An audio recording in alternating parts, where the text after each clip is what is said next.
한 가지 퀴즈를 내겠습니다. 호텔에서 좀 비싼 방이 있죠. 그 비싼 방, 바다가 보이는 방을 뭐라고 하는지 아십니까? 네, 오션뷰라고 하죠. 비쌉니다. 여러분도 지금 굉장히 비싼 자리에 앉아 계십니다. 왜 그럴까요? 우리 옆 사람을 보시면서 내 자리가 알라뷰이기 때문입니다. 이해가 되세요, 여러분? 우리 옆 사람을 보시면서 이렇게 인사하겠습니다. 알라뷰. 네. 네. 우리 한 번 더 인사하겠습니다. 주님의 이름으로 사랑하고 축복합니다. 네. 여러분 비싼 자리에 앉아 계신 겁니다. 우리 교회는 늘 이렇게 웃음이 있고 또 사랑이 있는 곳이 교회가 아닐까 생각합니다. 늘 우리 명문교회는 이 웃음과 사랑이 가득한 교회가 되기를 간절히 소망합니다. 여러분 우리 교회가 많이 이제 좋아졌죠. 교회들도 시대가 바뀌면서 무대들도 생기기도 하고 화려한 조명도 생기기도 합니다. 제가 자라왔던 교회는 시골 교회였습니다. 그래서 그 옛날 교회 보시면 긴 장의자 있죠. 긴 장의자가 있고 등 받침도 이제 쿠션이 없고 나무로 되어 있는 그 의자가 깔려있는 교회 본당을 들어가면 그 특유의 향이 있습니다. 그 나무 향이. 예전부터 교회가 지어질 때부터 막 썼던 의자라고 하면서 역사와 전통이 있다라고 하면서 그 교회의 자부심인 그 장의자들. 그래서 그 장의자를 보면 아이들이 주일학교 때 낙서했던 것도 있죠. 현준 하트 누구.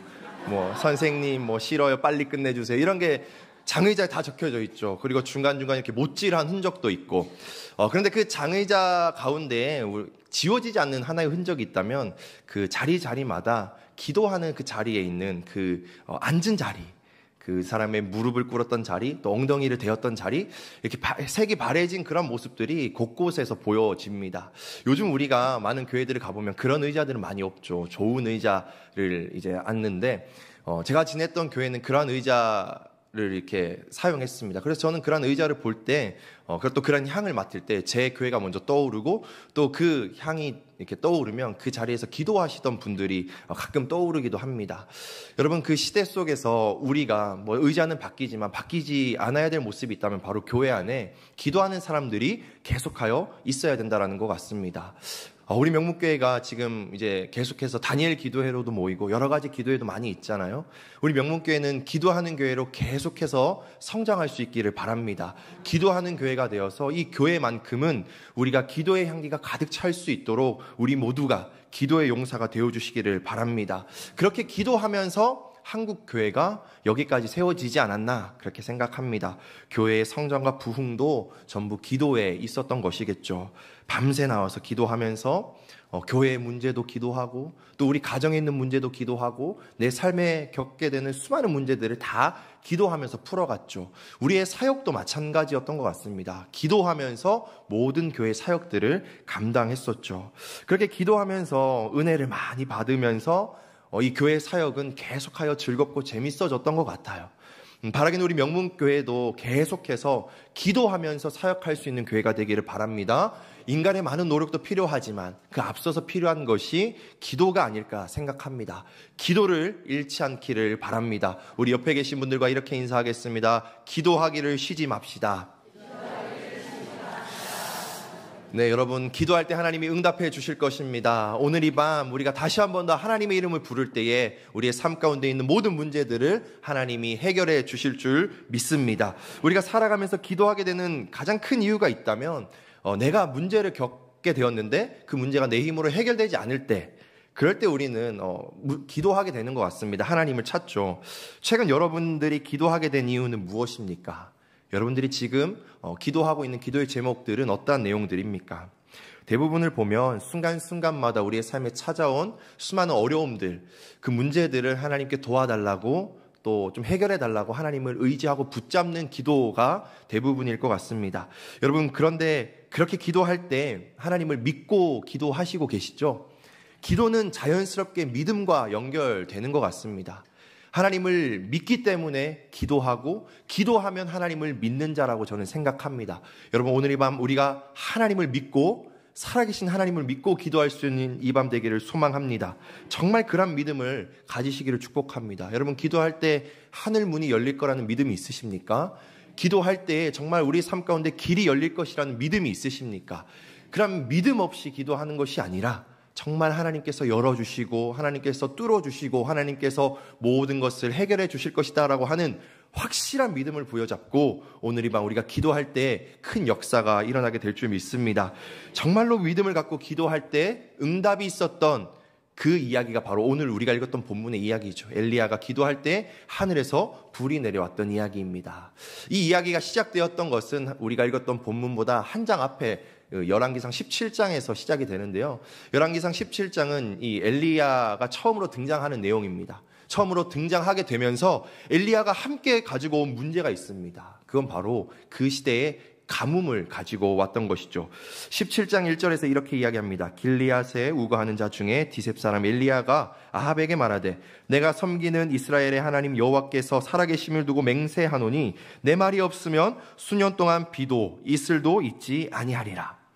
엘리야의 등장과 함께 어떠한 것도 있습니까? 문제도 생기죠. 그들의 삶 가운데 가뭄이라는 그런 시련이, 고난이 찾아오게 되었습니다.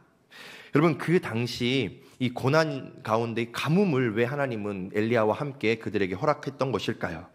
그 당시 그들이 섬기고 있었던 바알신, 여러분 들어보셨을 텐데요. 그 바알신은 그들이 섬기던 우상 중에 하나였습니다. 그 바알신을 믿고 기도할 때 그들이 바라는 것이 바로 비였습니다. 그들을 풍요롭게 해준다고 생각하는 신이 바로 바알 신이었던 것이죠. 그래서 하나님이 가뭄을 등장시킨 것은요, 바알의 무능력한 그 무능력함을 보여주기 위해서 엘리야의 등장과 함께 지금 가뭄을 시작해 하신 것이죠.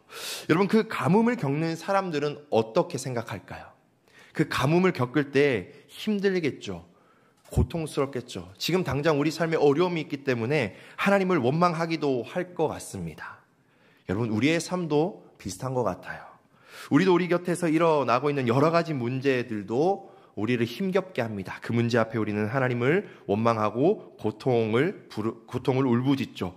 우리에게도 그러한 가뭄들이 찾아오는 것 같습니다. 건강의 가뭄, 우리 사업의 가뭄, 우리 가정의 가뭄, 그러한 어려움들이 다 우리의 삶에 있다라는 것이죠. 그때 우리는 무엇을 구해야 할까요? 우리는 가뭄을 해결해 줄 물을 찾아 나섭니다.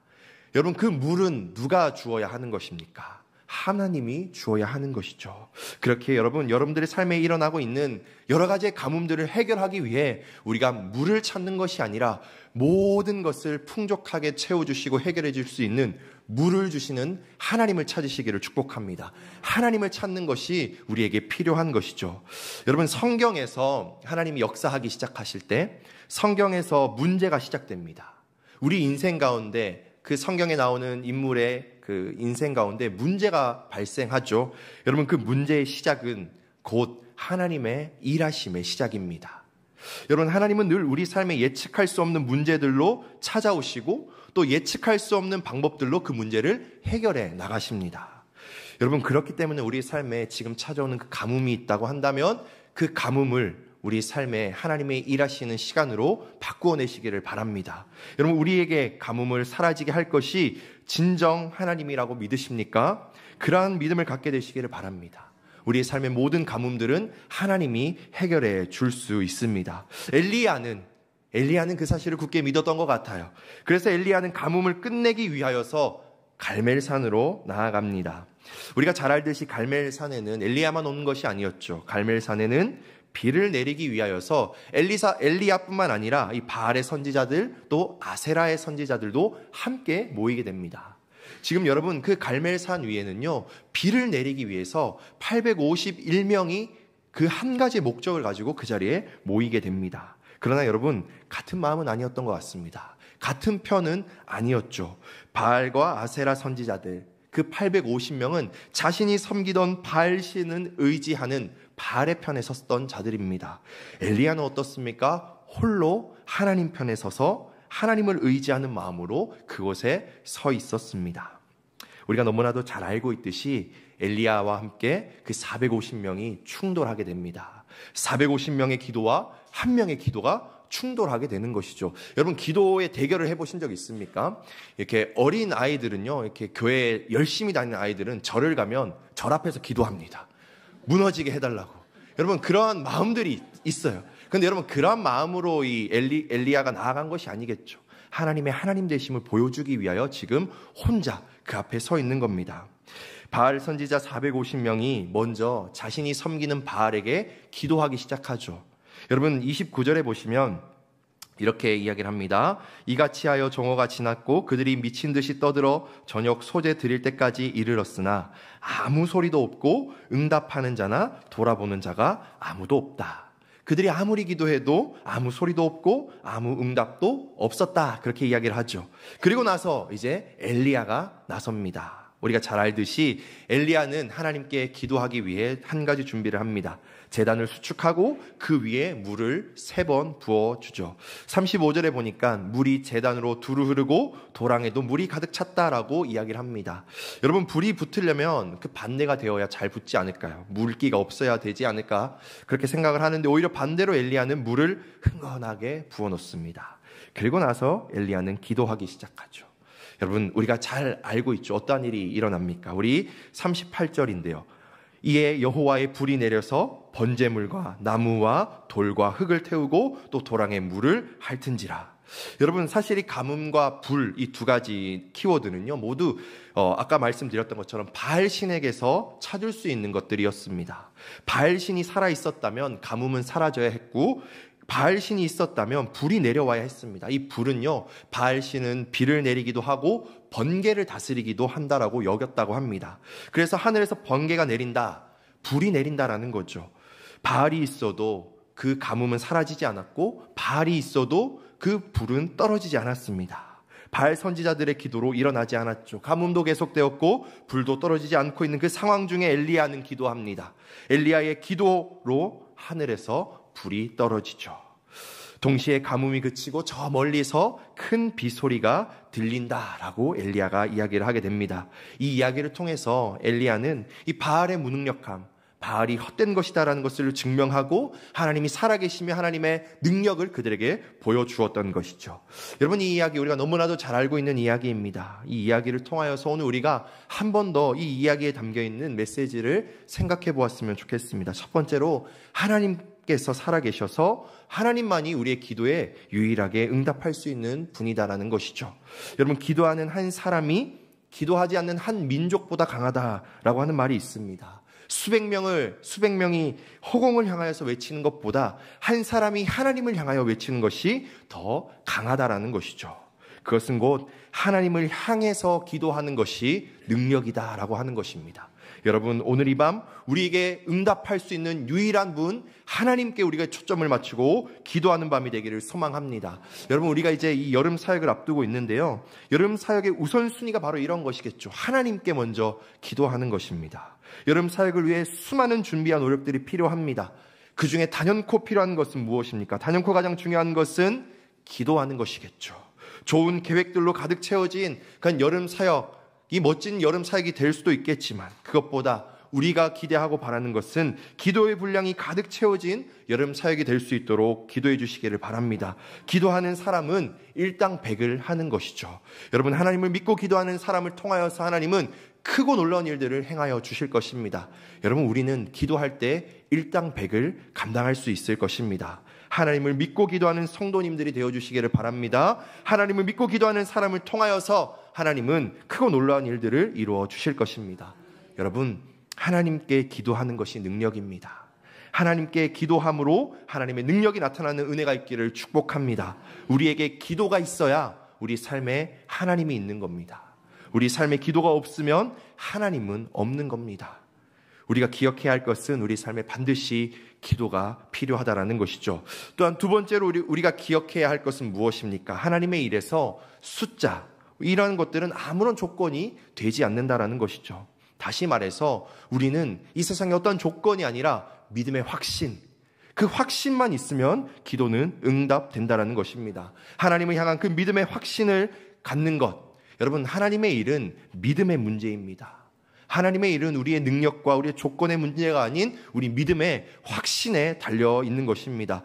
여러분 850명을 마주하고 있는 이 엘리야를 보십시오. 850대 1, 여러분 뭘 하더라도 상대가 되지 않겠죠. 그런데 하나님은 어떻게 합니까? 850명의 몸짓을 무력화시키고 엘리야 한 명의 기도를 통해 놀라운 일을 행하시죠. 여러분 850대 1, 일이 이겼던 것은 믿음의 확신이 있었기 때문입니다. 우리의 삶에도 마찬가지입니다. 이 세상의 조건들은 아무것도 아닙니다. 하나님을 향한 믿음의 확신이 있다면 하나님의 일은 우리 삶에 일어나게 되는 것이죠. 여러분, 이러한 숫자 하면 빠질 수 없는 성경의 이야기가 있겠죠. 바로 기드온의 300용사 이야기입니다. 32,000명이 모여서 그들이 함께 나아가려고 했지만 하나님은 그것이 많다, 돌려보내라 이야기를 합니다. 두려워 떠는 자들을 돌려보냅니다. 그리고 나서 물 마시는 모습을 보고 또 돌려보내니 몇 명이 남습니까? 300명이 남죠. 여러분, 300명으로 몇 명을 이깁니까? 13만 명. 여러분, 13만 명을 300명이 이겨냅니다. 여러분, 우리나라에도 그런 이야기가 있기 때문에 우리는 잘 이렇게 이해할 수 있을 거라 생각을 해요. 이 명랑해전에서 그 승리를 이루었던 그 이순신 장군의 말이 있죠. 아직 나에게 배가 12척이나 남았다. 보니까 12척으로 133척과 맞서서 싸웠다라고 합니다. 그래서 이겼다라고 하죠. 여러분, 인간도 그렇게 할 수 있는데, 지형을 이용하고 지혜를 이용해서 그러한 열세를 뛰어넘을 수 있는 능력이 인간에게도 있는데, 여러분, 하나님은 어떨까요? 모든 것을 다스릴 수 있고 지혜가 무한하신 하나님께는 껌이죠. 여러분, 껌이라는 표현 아십니까? 껌이죠. 예. 식은 죽 먹기보다 쉬운 일이죠. 여러분, 하나님이 하시면 이 세상 모든 어려운 것도 다 껌입니다. 여러분, 그런 믿음이 있으십니까? 하나님의 위대한 능력, 그것을 의지할 수 있는 우리들이 되기를 소망합니다. 하나님은 그렇게 해주려고 하는데 우리는 어떻습니까? 겁먹죠. 우리가 겁먹습니다. 성경에 나오는 모든 기도의 응답은요, 모든 이 믿음의 확신으로부터 비롯되는 것 같아요. 그런데 여러분, 확신의 반대는 무엇이라고 생각합니까? 불신이라고 생각이 드는데, 여러분, 불신이라기보다 저는 두려움이라는 생각이 들었습니다. 확신의 반대는 두려움인 것 같아요. 이 세상 두려움, 많은 것들이 우리를 엄습해 옵니다. 여러분, 오늘 하루 여러분 삶을 돌아보시면 오늘 하루도 우리를 두렵게 하는 여러 가지 요인들이 많이 있었을 거라 생각합니다. 그 두려움이 있을 때 우리는 나아가지 못하죠. 하나님께 나아가지 못하고 우리 인생이 더 멋지게 나아가지도 못하는 것 같습니다. 그 두려움은 우리를 멈추게 하죠. 예수님께서 물 위를 걸어오실 때 제자들에게 뭐라고 하셨는지 아십니까? 안심하라. 나니 두려워하지 말라. 여러분, 물 위를 걷는 베드로가 물에 빠진 이유가 무엇인 줄 아십니까? 마태복음 14장 30절에 이렇게 이야기를 합니다. 바람을 보고 어떻게 해요? 무서워 빠져가더라. 여러분, 구약 성경에서도 하나님이 가장 많이 하시는 명령이자 약속은 무엇입니까? 강하고 담대하라. 두려워하지 말며 놀라지 말라. 내가 어디로 가든지 내 하나님 여호와가 너와 함께 하느니라. 두려워하지 말라. 내가 너와 함께함이라. 놀라지 말라. 나는 내 하나님이 됨이라. 내가 너를 굳세게 하리라. 참으로 너를 도와주리라. 참으로 나의 의로운 오른손으로 너를 붙들리라. 여러분, 하나님께서 우리에게 주시는 그 믿음의 키워드는 바로 두려워하지 말라는 것입니다. 여러분, 엘리야를 생각해 보십시오. 450대 1, 850대 1로 선다면 여러분, 인원에서 먼저 이렇게 압도당하고 지고 갈 수 있겠죠. 그런데 여러분, 엘리야에게 있어서 두려움은 아무것도 아니었던 것 같습니다. 두려움보다 그에게 믿음의 확신이 컸던 것 같아요. 여러분, 오늘 이 밤 우리 삶의 자리에 나타나는 여러 가지 많은 두려움들, 그런 두려움들이 믿음의 확신으로 바뀌는 은혜가 있기를 축복합니다. 여러분, 믿음의 확신을 갖는 것이 필요하죠. 요즘 저희가 담임 목사님을 통하여서 듣고 있는 그 여호와의 이름들, 그것들을 의지할 때 우리 삶의 많은 두려움들을 확신으로 바꿀 수 있지 않을까 싶습니다. 불확실한 미래를 지나가는 자들을 향하여서 여호와 이래, 좋은 것을 미리 예비하신 그 하나님의 은혜를 생각하라고 이야기를 하죠. 여호와 니시, 우리를 승리케 하실 하나님의 은혜를 기억하라고 합니다. 홀로 외로이 두려워하는 자들을 향하여서 여호와 로이, 선한 목자 되신 하나님이 너와 함께 하신다. 여호와 삼마, 하나님이 어디서나 함께 하신다. 또한 질병의 두려움 가운데 있는 자들을 향하여서 뭐라고 하십니까? 여호와 라파라고 이야기를 하시죠. 모든 육신의 질병을 치료하시는 하나님의 은혜를 기대하라고 이야기를 합니다. 여러분, 그리고 여호와 샬롬, 여호와 멜렉, 무엇입니까? 우리의 삶의 모든 것들을 다스리시는 평강의 왕, 그 하나님을 의지하라. 여러분, 이 여호와 이름을 의지할 때 우리 삶의 두려움이 확신으로 바뀌게 될 수 있는 것이죠. 이 모든 것들은 다 두려움에서 우리를 건져주는 것입니다. 이것을 확실하게 붙잡는다면 우리는 이 세상 가운데서 승리할 수 있을 것입니다. 그 은혜로 우리 모두가 삶의 자리에서 일어나는 은혜가 있기를 축복합니다. 두려워하지 말고 우리는 하나님을 향해 확실한 믿음을 갖고 나아가야 합니다. 그럴 때 우리에게 어떤 일이 일어나게 됩니까? 여러분, 오늘 이 밤 우리에게 일어날 줄 믿고 우리가 함께 오늘 본문을 읽었으면 좋겠는데요. 38절과 39절. 오늘 우리 믿음으로 같이 한번 이 38절과 39절 선포하도록 하겠습니다. 함께 읽겠습니다. 시작. 이에 여호와의 불이 내려서 번제물과 흙을 태우고 또 도랑에 물을 핥은지라. 모든 백성이 보고 엎드려 말하되 여호와 그는 하나님이시로다. 여호와 그는 하나님이시로다 하니. 아멘. 여러분, 오늘 이 밤 우리 모든 자리 가운데 여호와 불이 임할 수 있기를 축복합니다. 불을 내려 주옵소서. 이것이 무엇입니까? 여러분, 내 기도에 응답하여 주옵소서. 오늘 이 밤 우리 모든 기도의 제목마다 여호와의 불이 내려지기를 소망합니다. 여호와의 응답이 있기를 바랍니다. 여기서 중요한 것이 있죠. 여러분, 우리의 믿음이 필요합니다. 확신이 필요합니다. 이 믿음의 확신을 가지고 이 밤 우리가 뜨겁게 기도할 때 하나님이 우리의 삶 가운데 일하여 주실 것입니다. 하나님께서 우리에게 주시는 그 모든 은혜를 오늘 이 밤 이 자리에 있는 우리 모두가 우리가 기대한 것 이상으로 받아 누리며 돌아갈 수 있는 은혜가 있기를 주님의 이름으로 축복합니다.